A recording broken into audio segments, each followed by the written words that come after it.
In a previous video, we named ionic compounds. And in ionic compounds, the number of each element depends on the charges. And remember, because you had to have the charges cancel to zero. But when you're naming covalent compounds, they don't have charges. And sometimes the same elements can get together in different ratios.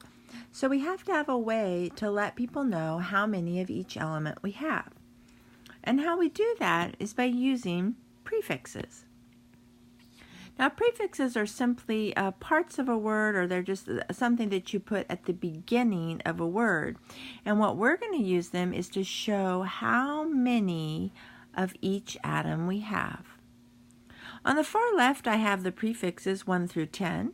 A lot of them you may be familiar with. So mono is 1, di is 2, tri is 3, tetra is 4, penta is 5, hexa 6, hepta 7, octa 8, nona 9, and deca 10. So this column right here, when I say prefixes, this is what we're talking about. And we will use the prefix in front of the element names to figure out how many of each. Now, one thing that's going to be one thing that's the same is the first element, you're just going to use the element name. That's the same as ionic bonding.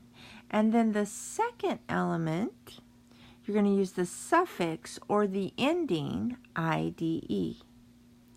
So for example, up here, carbon would be the first element. Then you have 2 oxygens, so you say di, and then change the ending of the second one, dioxide. Here, P2O5. So P is phosphorus, and you have 2. So you say 2, di, phosphorus, use this element's name. Then 5 is penta, pent, notice, I'll mention that in a minute. And then change the ending to the IDE, oxide. Now here I did not say pentaoxide. Oftentimes when an A is next to an O, they take out the A from the prefix.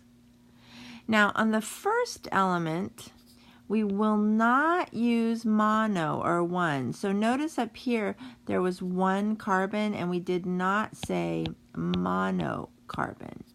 You can use mono on the second element, but on the first one, if you only have 1, you will just leave it blank.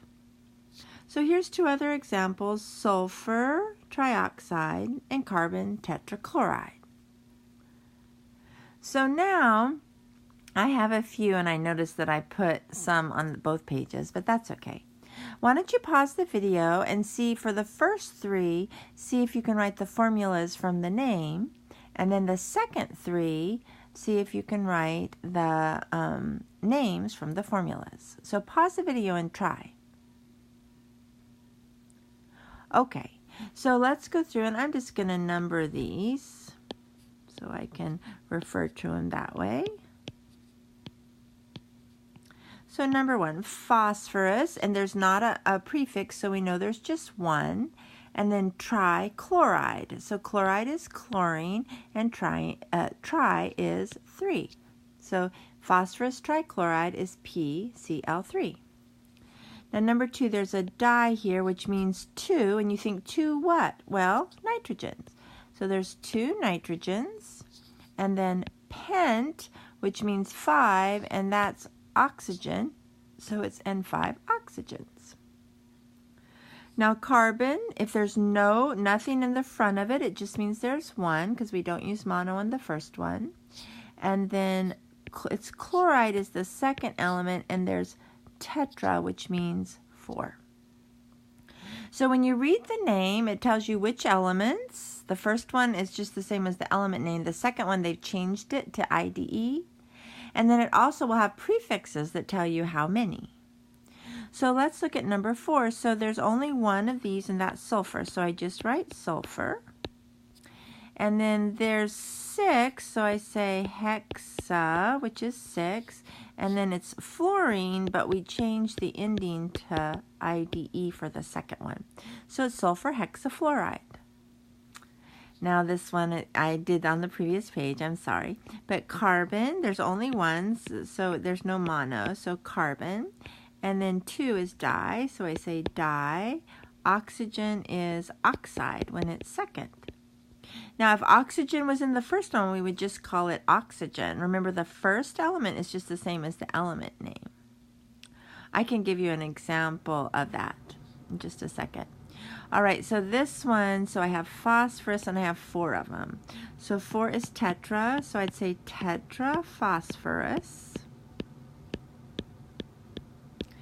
And then 10 is deca, and that's going to be oxide. So I'd say dec, and then oxide. I'm not going to put the A and the O next to each other. Now the one I was thinking about, and I don't know, I can just put it on the next page. Because I said, oh, you could have one where oxygen isn't oxide. So let's say it's OF2. So since this guy is first, and there's only one, I would just say oxygen, because the first element always is just the same name as the element, and we don't use mono on the first one.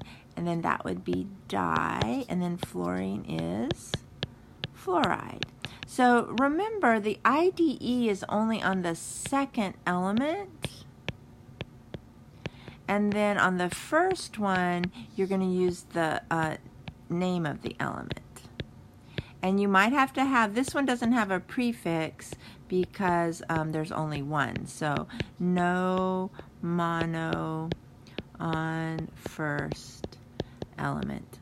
Now there's a whole group, organic compounds, which have covalent bonds, have their own naming system. And we're just looking at what we call binary compounds. So just compounds that have 2 different nonmetals.